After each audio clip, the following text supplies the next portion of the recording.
Hi, my name is Nathi Mvula. I'm a senior environmental specialist based at Johannesburg Zoo and City Parks.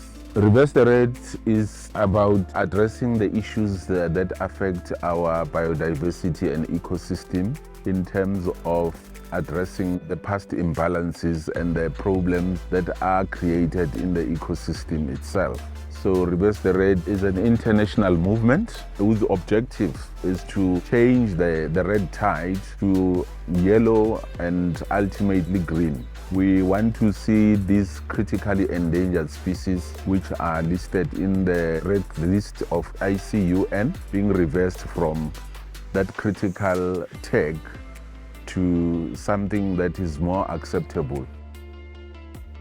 It is important because the ecosystem is not balanced. It means there's something drastically wrong in the environment and how people relate with the environment. Remember, human beings, we are the ones that cause this imbalance into the ecosystem.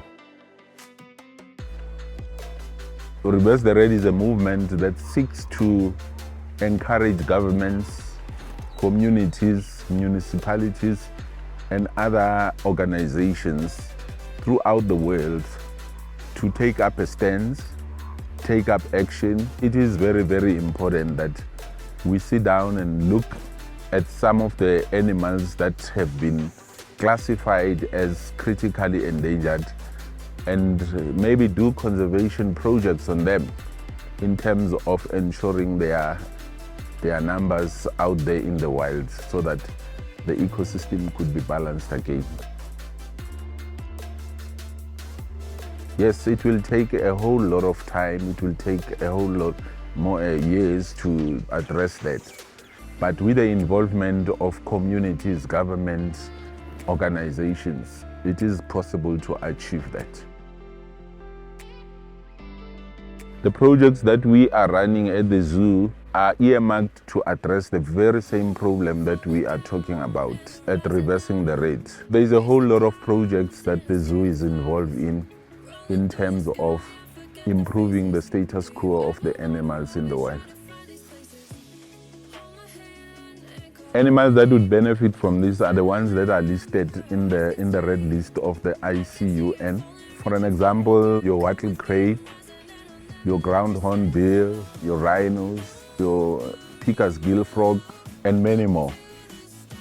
We have had success in the past. The wattle crane, they can only lay 2 eggs but can only hatch 1. We get involved by taking the other egg and bringing it back to the zoo and incubating them. So once the chicks are hatched, then we hand raise them using a puppet, and then from there we take them back to the wild and ensure that the numbers are improved wherever their natural habitat is. Today we're celebrating the 2nd anniversary of our Reverse the Red.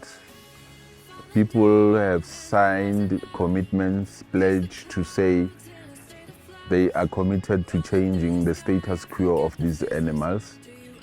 You could see for yourself the presentation from different sections, highlighting the successes of their respective projects in their respective sections. The school kids who came with their posters with a message of support to say they will always be the champions of nature, they will always protect animals, they will always conserve, they will always respect animals.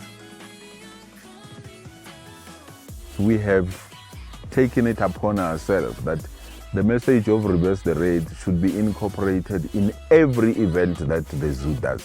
We want to put the message into whatever platform that we have so that as many people as possible can have access to that to the information about the plight of these critically endangered animals.